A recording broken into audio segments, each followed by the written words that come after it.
Hello student, chemistry with Vikas talk में आपका स्वागत है। आज का हमारा टॉपिक रहेगा बिंदु या परमाणु त्रुटियां। पिछले टॉपिक में हमने ये समझा था कि ठोसों में कौन कौन सी त्रुटियां या डिफेक्ट्स पाए जाते हैं। तो हमने कुछ उसके प्रकारों के बारे में भी समझा था। तो हमने ये पढ़ा था कि डिफेक्ट जो होते हैं वो 3 तरह के होते हैं, यानी त्रुटियां कितने प्रकार की होगी? 3 प्रकार की। ठीक है, पहली हमारी कौन सी थी? इलेक्ट्रॉनिक त्रुटि के बारे में, दूसरी थी हमारे बिंदु या परमाणु त्रुटि, और तीसरी थी हमारे रेखीय त्रुटि। ठीक है, इलेक्ट्रॉनिक त्रुटि हमने समझ ली थी। इसके बाद में नेक्स्ट हमारे आता है बिंदु या परमाणु त्रुटि। बिंदु या परमाणु त्रुटि को पहले ये समझ लेते हैं कि ये 3 प्रकार की होती है। पहली होती है स्टोइकियोमेट्रिक दोष, दूसरा होता है हमारे नॉन स्टोइकियोमेट्रिक दोष, और तीसरा होता है अशुद्धि दोष। ठीक है, उसमें से पहला जो है स्टोइकियोमेट्रिक दोष, उसके बारे में आज हम पढ़ेंगे। तो स्टोइकियोमेट्रिक दोष क्या होता है? तो थोड़ा सा आप समझ लें कि स्टोइकियोमेट्रिक दोष जो होता है वो 2 प्रकार से होता है। एक होता है अनायनिक क्रिस्टलीय दोष और दूसरा होता है आयनिक क्रिस्टलीय दोष। ठीक है, और इसके अंदर भी हम इसके 2 प्रकारों को पढ़ेंगे। पहला है रिक्तिका दोष और दूसरा है अंतराकाशीय दोष। और इसके अंदर भी 2 प्रकार के हैं, एक है शॉटकी दोष और दूसरा है फ्रेंकल दोष। तो आज का टॉपिक स्टार्ट करते हैं और सबसे पहले स्टार्ट करते हैं बिंदु परमाणु त्रुटियों से। तो हमें पता होना चाहिए कि जब भी कोई क्रिस्टल होता है उसके अंदर जितने भी कण होते हैं वो एक नियमित व्यवस्था में व्यवस्थित होते हैं। अगर उसके किसी परमाणु या बिंदु में अव्यवस्था उत्पन्न हो जाती है और उसके कारण जो क्रिस्टल बनता है वो किस प्रकार का बनता है? बिंदु या परमाणु त्रुटियों वाला क्रिस्टल बनेगा। यानी उसमें जो डिफेक्ट पाया जाएगा वो किस प्रकार का होगा? बिंदु या परमाणु त्रुटि वाला। तो परिभाषा के तौर पे अगर बात करें कि बिंदु या परमाणु त्रुटियां क्या होती है, तो हम कहते हैं कि जब किसी क्रिस्टल में किसी बिंदु या परमाणु की स्थिति में अनियमितता उत्पन्न हो जाती है तो उसे हम बिंदु या परमाणु त्रुटि कहते हैं। ठीक है, अब ये तो हो गई इसकी परिभाषा की बात। अगर हम इसके प्रकारों की बात करें, जिसमें पहले प्रकार की बात करते हैं स्टोइकियोमेट्रिक दोष की, तो उसमें हम क्या कहते हैं कि स्टोइकियोमेट्री के बारे में आप पहले समझ लीजिए। स्टोइकियोमेट्री का मतलब होता है कि जो व्यवस्था होती है कणों की, और उसके अंदर भी उसकी बात की जाए कि जो उसके अनुपात की व्यवस्था है वो चेंज नहीं होती। ठीक है, यानी मैं कहूं कि पहले जो अनुपात था यौगिक का वो अनुपात उसके दोष उत्पन्न होने के बाद में भी अगर बना रहता है तो वो किस प्रकार का दोष होता है? स्टोइकियोमेट्रिक दोष। ठीक है, कहने का मतलब क्या कि जब क्रिस्टल का निर्माण हो रहा है, ठीक है, तो उस समय जो हम यौगिक ले रहे हैं या उस क्रिस्टल के अंदर जो यौगिक पाए जा रहे हैं उसका जो अनुपात होगा, और दोष उत्पन्न होने के बाद में जो उसका यौगिक का अनुपात रहेगा वो अगर समान बना रहता है तो हम कहते हैं वो किस प्रकार का दोष है? स्टोइकियोमेट्रिक दोष है। ठीक है, कहने का मतलब ये कि प्रारंभ में जैसे मैं कहता हूं NaCl, जिसमें Na और Cl है। ठीक है, प्रारंभ में इसका अनुपात 100:100 था, 100:100 है। अब जब इसके अंदर दोष उत्पन्न हो गया, डिफेक्ट आ गया है, और डिफेक्ट आने के बाद में भी NaCl का रेशियो जो है वो 100:100 रह जाता है, यानी इसके रेशियो में कोई चेंज नहीं आता है। तो हम कहते हैं वो किस तरह का दोष है या डिफेक्ट है? Stoichiometric defect. ठीक है, नॉन स्टोइकियोमेट्रिक में क्या होता है कि प्रारंभ में जो रेशियो था और दोष आने के बाद में जो रेशियो प्राप्त होता है उन दोनों में डिफरेंस होता है। ठीक है, इसीलिए इसे नॉन स्टोइकियोमेट्रिक कहते हैं। तो आप लोग को पता चल गया होगा कि नॉन स्टोइकियोमेट्रिक और स्टोइकियोमेट्रिक में डिफरेंस क्या है। तो स्टोइकियोमेट्रिक दोष किसे कहेंगे कि जब किसी क्रिस्टल का निर्माण हो रहा होता है तो उसमें जो यौगिक का अनुपात होता है, तो दोष उत्पन्न होने के पश्चात भी उसमें उस यौगिक का अनुपात उतना ही बना रहता है जितना प्रारंभ में था, यानी उसके रेशियो में कोई चेंज नहीं आता। ठीक है, तो उसे हम कहते हैं स्टोइकियोमेट्रिक दोष। ठीक है, स्टोइकियोमेट्रिक दोष 2 प्रकार के होते हैं, अनायनिक क्रिस्टल दोष और आयनिक क्रिस्टल दोष। अनायनिक क्रिस्टल दोष का मतलब ऐसे क्रिस्टल जिसमें आयंस उपलब्ध नहीं है या आयंस नहीं पाए जा रहे, और ऐसे क्रिस्टल दोष जिसमें आयंस पाए जा रहे हैं उसे आयनिक क्रिस्टल दोष कहते हैं। तो एक एक के बारे में हम समझते हैं। तो सबसे पहले जानेंगे अनायनिक क्रिस्टल दोष के बारे में। तो अनायनिक क्रिस्टल दोष क्या होता है?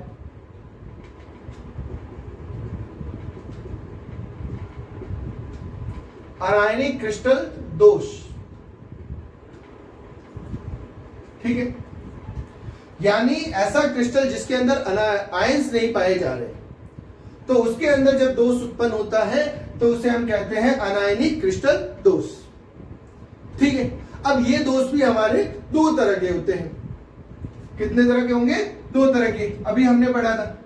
ठीक है, पहला इसके अंदर होता है रिक्तिका दोष और दूसरा होता है अंतराकाशी दोष। तो सबसे पहले पढ़ेंगे रिक्तिका दोष के बारे में।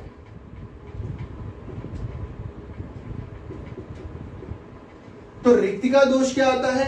तो हम कहते हैं कि जब किसी क्रिस्टल में से कुछ कण बाहर निकल जाते हैं तो वह स्थान रिक्त रह जाता है। तो इस प्रकार के क्रिस्टल में उत्पन्न दोष को हम क्या कहते हैं? रिक्तिका दोष। ठीक है, यानी हमारे कोई क्रिस्टल था, ये नॉर्मली क्रिस्टल है जिसके अंदर कुछ कण इस प्रकार से व्यवस्थित है। ये देखिए, अब इसमें से कुछ कण, मैंने कहा कि ये एक कण जहां था वो कण बाहर निकल गया इस क्रिस्टल से। ठीक है, तो ऐसी कंडीशन में क्या होगा कि ये जो स्थान है वो क्या हो जाएगा? रिक्त हो जाएगा। ठीक है, तो इस प्रकार से इसमें एक दोष उत्पन्न हो गया और इसी दोष को हम क्या कह रहे हैं? रिक्तिका दोष। रिक्तिका का मतलब खाली जगह। ठीक है, तो ऐसी कंडीशन में ये कैसा दोष बना? रिक्तिका दोष बना। अब जब इस प्रकार का दोष उत्पन्न हो जाता है तो इसके कारण क्रिस्टल पर भी इसका कुछ प्रभाव पड़ेगा। तो हम देखते हैं कि जब कण बाहर निकल गया तो कण के बाहर निकलने से ये क्रिस्टल जो है उसके घनत्व पर क्या प्रभाव पड़ेगा? तो हम कहते हैं इसका घनत्व घट गया, क्योंकि पहले कणों ने अधिक स्थान घेर रखा था, लेकिन जब एक कण बाहर निकल गया तो उसके घनत्व में क्या आ गई? कमी आ गई। ठीक है, तो ऐसी कंडीशन में हम ये भी कह सकते हैं कि ऐसी कंडीशन में क्रिस्टल जो होता है वो कमजोर हो जाता है, क्योंकि बीच में अगर गैप रह जाएगा तो वो क्रिस्टल कैसा हो जाता है? कमजोर हो जाता है। ठीक है, तो रिक्तिका दोष आपको समझ में आ गया होगा कि इसमें क्या हो रहा है।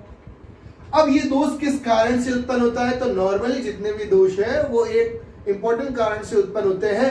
वो है कि जब हम किसी क्रिस्टल को गर्म करते हैं तो गर्म करने से क्या होता है? उसमें से कुछ कण अलग हो जाते हैं।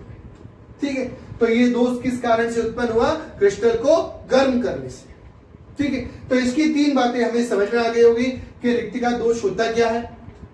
तो हम कहते हैं रिक्तिका दोष में क्रिस्टल में से जब कुछ कण अलग हो जाते हैं तो यह दोष उत्पन्न होता है। ठीक है, और अलग होने का मतलब वो क्रिस्टल से बाहर निकल जाएंगे। दूसरी बात, इसके घनत्व पर क्या प्रभाव पड़ेगा? तो हम कहते हैं कि रिक्तिका दोष के कारण क्रिस्टल का घनत्व घट जाता है और क्रिस्टल कमजोर हो जाता है। ठीक है, तो ये बातें हमारी समझ में आ गई होगी। और नेक्स्ट बात क्या रही इसके अंदर कि इसके अंदर गर्म करने से ये दोष उत्पन्न हुआ। सेकंड दोष कौन सा था? हमारे अंतराकाशी दोष। सेकंड कौन सा था? अंतराकाशी दोष। अंतराकाशी के बारे में हम पहले भी पढ़ चुके हैं। अंतराकाशी का मतलब कि कणों के जुड़ने के पश्चात उसमें जो बीच में रिक्त स्थान पाया जाता है उसे ही हम कहते हैं अंतराकाशी। यानी ये जो कण आपस में जुड़ रहे हैं और एक क्रिस्टल का निर्माण कर रहे हैं, ये देखिए, तो इसके बीच में जो रिक्त स्थान है उसे ही हम क्या कहते हैं? अंतराकाशी। ठीक है, अब पूछा क्या गया है अंतराकाशी दोष क्या होता है? तो हम क्या कहते हैं कि अंतराकाशी दोष में क्या होता है कि कुछ कण जो होते हैं, अतिरिक्त कण, वो क्या करते हैं? उन अंतराकाशी स्थानों पर आ जाते हैं या व्यवस्थित हो जाते हैं। तो कहने का मतलब कि जब किसी क्रिस्टल में अंतराकाशी स्थान पर कुछ अतिरिक्त कण आकर व्यवस्थित हो जाते हैं और इसके कारण जो क्रिस्टल में दोष उत्पन्न होगा वो कैसा दोष होगा? अंतराकाशीय दोष। ठीक है, आपको समझ में आ गया होगा सिंपल सा कि कण जो अतिरिक्त मात्रा में, यहां पर कह सकता हूं कि जैसे यहां पर कण आकर व्यवस्थित हो गए, एक कण भी हो सकता है, दो कण भी हो सकता है, तो मैं दो कण बना लेता हूं। ये लीजिए, एक कण यहां बना लिया तो दूसरा कण। ठीक है, अगर इस तरह से आपको कंफ्यूज होती हो तो इस तरह से भी हम बना सकते हैं कि ये कणों की व्यवस्था कुछ इस तरह से मैं बना देता हूं। ये देखिए, अब होगा क्या? अतिरिक्त कण आकर इसके अंतराकाशी स्थान पर व्यवस्थित हो जाएगा, तो उसे हम क्या कहेंगे? कौन सा दोष हो जाएगा? ये अंतराकाशी दोष। ठीक है, तो क्रिस्टल के जब अंतराकाशीय स्थान पर अतिरिक्त कण आकर व्यवस्थित हो जाते हैं तो इस प्रकार का दोष क्या कहलाता है? अंतराकाशीय दोष कहलाता है। अब बताइए इसके कारण इसके घनत्व पर क्या प्रभाव पड़ेगा?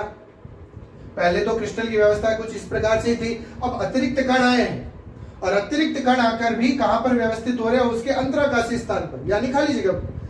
तो इसके कारण उसका घनत्व बढ़ेगा। ठीक है, तो इसके घनत्व में क्या हो जाती है? वृद्धि हो जाती है। ठीक है, तो आप लोग को समझ में आ गया होगा कि अंतराकाशीय दोष क्या होता है। ठीक है, तो इस तरह से हमारे अनायनिक क्रिस्टल में दो प्रकार के दोषों की हमने बात कर ली। अब नेक्स्ट हम बात करेंगे इसके बाद में आयनिक क्रिस्टलों। ठीक है, तो आयनिक क्रिस्टल दोष क्या होते हैं?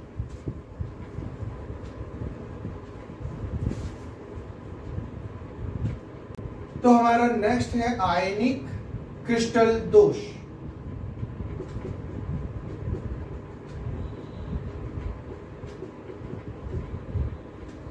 आयनिक क्रिस्टल दोष का मतलब क्या हुआ कि इस प्रकार का दोष जो है वो आयनिक, जिनमें आयंस पाए जाते हैं वैसे क्रिस्टलों में ये दोष उत्पन्न होता है।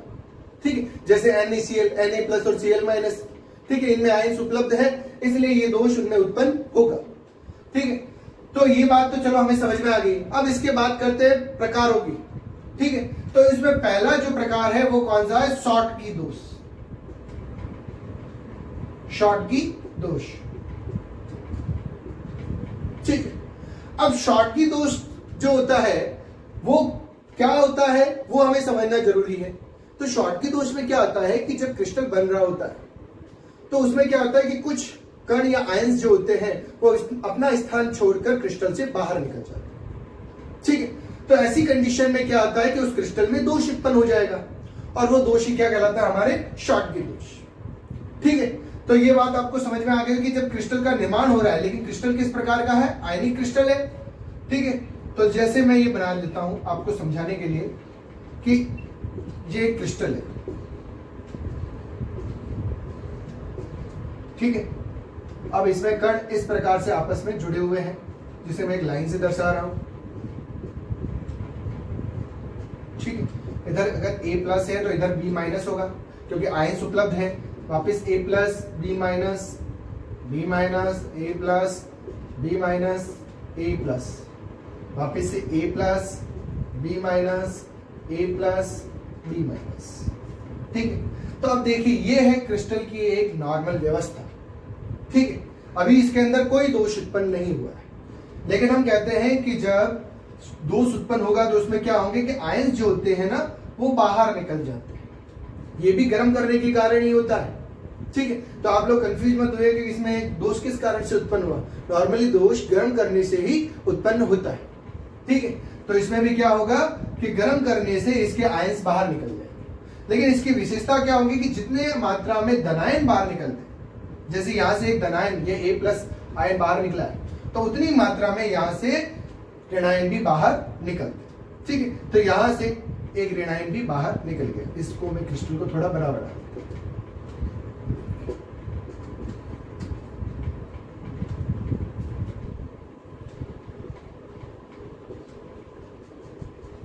ठीक है, तो यहां से क्या हुआ देखिए, एक तो यहां से A+ बाहर निकला और एक यहां से B- बाहर।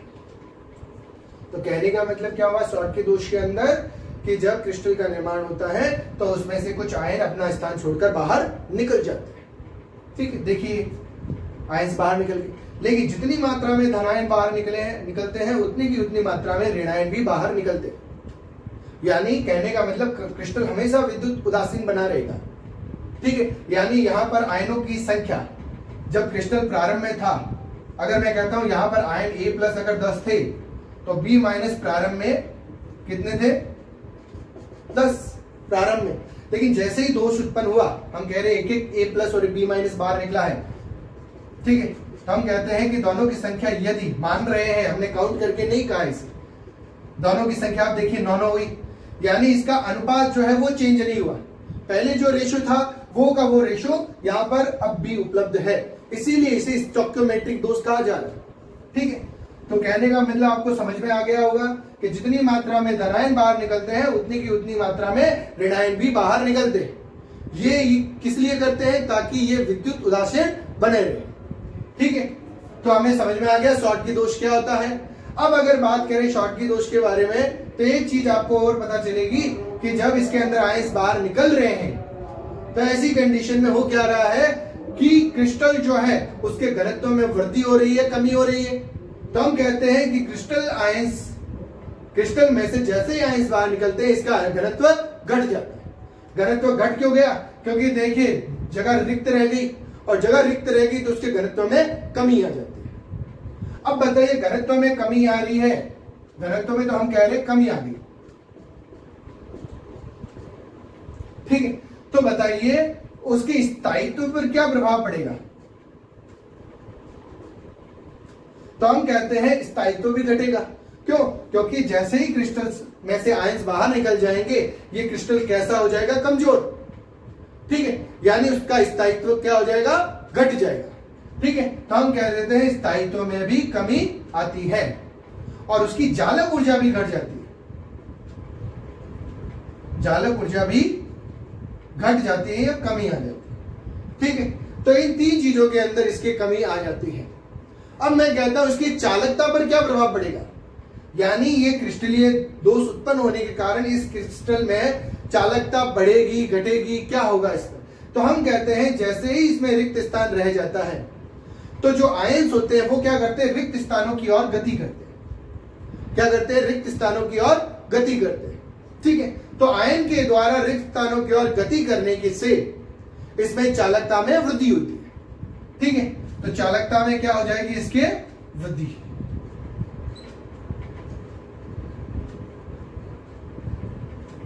ठीक है, तो आप लोग को पता चल गया होगा कुल 4 तरह की चीजें हैं जो हमें पता होनी चाहिए। और कौन कौन से आयन बाहर निकलते हैं? तो हम कहते हैं A+ अगर निकल रहा है तो B- भी निकलेगा, यानी जितनी मात्रा में धनायन बाहर निकलते हैं उतनी की उतनी मात्रा में अगर ऋणायन भी बाहर निकलते हैं तो उस प्रकार का दोष क्या कहलाता है? शॉर्टकी दोष, ठीक है। इसके कारण इसके घनत्व में कमी आएगी, स्थायित्व भी घटेगा और इसकी चालक ऊर्जा भी घटेगी, लेकिन इसकी चालकता में वृद्धि होगी। और वृद्धि का कारण मैंने पहले ही बता दिया कि इसके जैसे ही रिक्त स्थान आ जाता है तो उस रिक्त स्थान पर आयनों की गति होने लगती है और आयनों की गति होने के कारण इसकी चालकता भी बढ़ती है, ठीक है। अब इस रिक्त स्थान को कहा क्या जाता है? तो वो भी याद रख लीजिए, इसे कहा जाता है जालक बिंदु, जालक छिद्र कहा जाता है, ठीक है। तो इसे जालक छिद्र कहा जाता है, ठीक है, ये आपको पता होना चाहिए।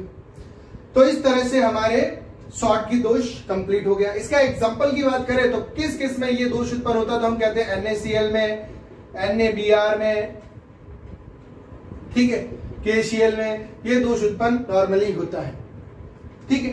तो ये सिंपल सा दोष था शॉर्टकी दोष, तो मैंने आप लोग को अच्छी तरह से समझा दिया है, आप लोग को याद रहना चाहिए, ठीक है। इसके बाद में हमारे जो दोष आता है वो कौन सा आता है? फ्रेंकल दोष।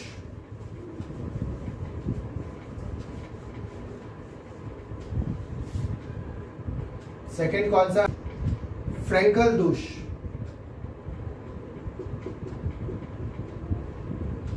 शॉर्टकी के बाद में आता है हमारे फ्रेंकल दोष। अब फ्रेंकल दोष में होता क्या है कि जब क्रिस्टल का निर्माण हो चुका होता है तो उसमें से कुछ कण जो होते हैं वो अपने स्थान को छोड़ देते हैं और अपने स्थान को छोड़कर अंतराकाशी स्थान पर चले जाते हैं। तो इस प्रकार के दोष को हम क्या कहते हैं? फ्रेंकल दोष। यानी कुछ आयन जो होते हैं, आयन अपने स्थान को छोड़कर अंतराकाशी स्थान में जब आ जाते हैं तो उसे हम क्या कहते हैं? फ्रेंकल दोष, ठीक है। यानी ये कुछ इस प्रकार से होता है कि जो कणों की व्यवस्था है, ये कण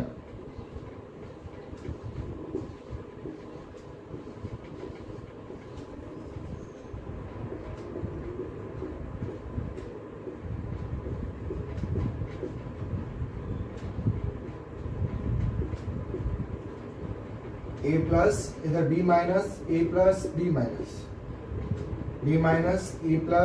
B-, A+, B-।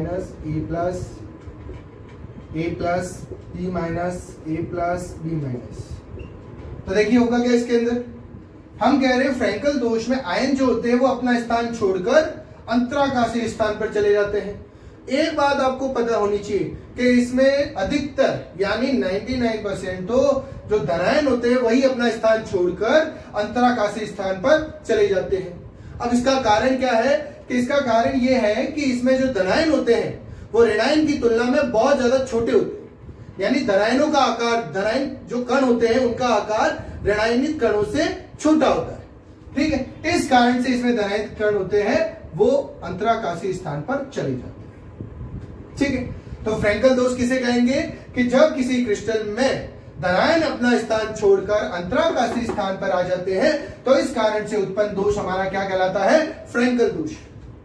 ठीक है, तो फ्रैंकल दोष आप लोग को समझ में आ गया होगा, बहुत सिंपल है। अब फ्रैंकल दोष के कारण क्रिस्टल के अंदर कुछ चेंजेस आएंगे। ठीक है, तो पहली बात बताइए इसके घनत्व पर क्या प्रभाव पड़ेगा। हमने शॉर्टकी दोष के अंदर पढ़ा कि कण जो होते हैं या आयन जो होते हैं वो बाहर निकल जाते हैं तो घनत्व घट जाता है, लेकिन यहां पर जो आयन है वो बाहर नहीं निकल रहा है, वो सिर्फ अंतराकाशीय स्थान पर आ रहा है। ठीक है, तो इस कारण से इसके घनत्व में क्या चेंज आएगा? तो हम कहते हैं घनत्व अपरिवर्तित रहता है, अपरिवर्तित रहता है क्योंकि घनत्व चेंज नहीं आता, जो कण तो अभी भी उस क्रिस्टल में उपस्थित है। ठीक है, तो पहली बात होगी घनत्व की। ठीक है, अब दूसरी बात कि इसकी चालकता पर क्या प्रभाव पड़ेगा। तो हम कहते हैं इसकी चालकता बढ़ेगी। बढ़ेगी क्यों? क्योंकि देखिए कण जो आयन थे उसने अपने स्थान को छोड़ दिया। ठीक है, छोड़ने के बाद में जो रिक्त स्थान रह रहा है वहां पर दूसरे आयन गति करने लगते। ठीक है, और जब आयनों की गति उन रिक्त स्थानों के अंदर होने लगती है तो होता क्या, इसके कारण चालकता में वृद्धि होती है। एक चीज आपको समझनी जरूरी है कि जब ये एक आयन जो है वो उसके रिक्त स्थान पर आएगा तो इसके कारण होगा क्या कि जो रिक्त स्थान है वो पीछे की ओर गति करे। आयन तो आगे की ओर गति कर रहे हैं, रिक्त स्थान पीछे की ओर गति कर रहा है, क्योंकि देखिए रिक्त स्थान अभी यहाँ है। अब मैं कहता हूं कि ये आयन अगर यहां आ जाए तो यहां पर रिक्त स्थान रह जाएगा। तो ऐसी कंडीशन में क्या होगा कि रिक्त स्थान तो पीछे की ओर गति कर रहे हैं और आयन आगे की ओर। इस कारण से इसकी चालकता में क्या हो जाती है? वृद्धि हो जाती है। ठीक है, तो आप लोग को समझ में आ गया होगा। अब नेक्स्ट बात कि फ्रैंकल दोष की बात कर रहे हैं तो चालकता में क्या हो गई? वृद्धि हो जाती है। ठीक है, अब इस प्रकार का दोष जो है जनरली AgX यानी सिल्वर हैलाइड वाले यौगिकों में अधिक पाया जाता है। किस प्रकार की यौगिकों में अधिक होता है? ये सिल्वर हैलाइड वाले यौगिकों में। क्यों? क्योंकि देखिए सिल्वर हैलाइड का मतलब AgCl, AgBr, AgI, जितने भी सिल्वर के हैलाइड होते हैं उनमें क्या होता है कि जो सिल्वर होता है यानी जो धनायन होता है वो क्या होता है, उसका आकार जो होता है वो हैलाइड की तुलना में बहुत ज्यादा छोटा होता है। इस कारण से जितने भी सिल्वर हैलाइड होते हैं वो फ्रैंकल दोष दर्शाते हैं। अगर पूछा जाए कि क्या कारण है कि सिल्वर हैलाइड के यौगिक फ्रैंकल दोष दर्शाते हैं, शॉर्टकी दोष नहीं, तो हम कहते हैं शॉर्टकी दोष के अंदर धनायन और ऋणायन का आकार लगभग समान होता है। ठीक है, इस कारण से वहां पर सिर्फ शॉर्टकी दोष ही उत्पन्न होता है, लेकिन फ्रैंकल दोष में क्या होता है कि इसमें धनायन और ऋणायन के आकार में अंतर पाया जाता है। इसमें धनायन का आकार जो होता है वो ऋणायन की तुलना में बहुत ज्यादा छोटा होता है। इस कारण से ये कैसा दोष उत्पन्न करते हैं? फ्रैंकल दोष उत्पन्न करते हैं। ठीक है, अब एक चीज आपको पता होना चाहिए कि धनायन का आकार छोटा है, इस कारण से वो अंतराकाशीय स्थान पर आसानी से आ पाएगा।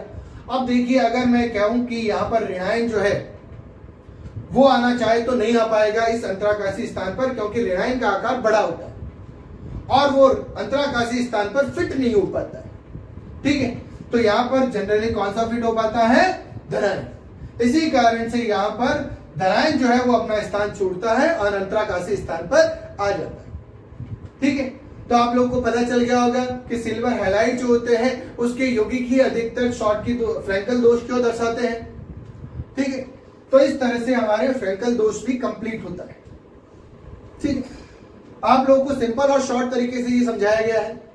अगर आप लोग को इसमें भी कोई कंफ्यूजन लगे तो आप मुझे पूछ सकते हैं। शॉर्टकी दोष और फ्रैंकल दोष के बाद में हमारे जो रहेगा नॉन स्टोइकोमेट्रिक दोष, वो हम नेक्स्ट टॉपिक के अंदर पढ़ेंगे। आपको कोई कंफ्यूजन हो तो आप लोग को व्हाट्सएप नंबर इसमें दे रखे हैं, आप लोग उसमें मुझे कांटेक्ट कर सकते हैं और पूछ सकते हैं।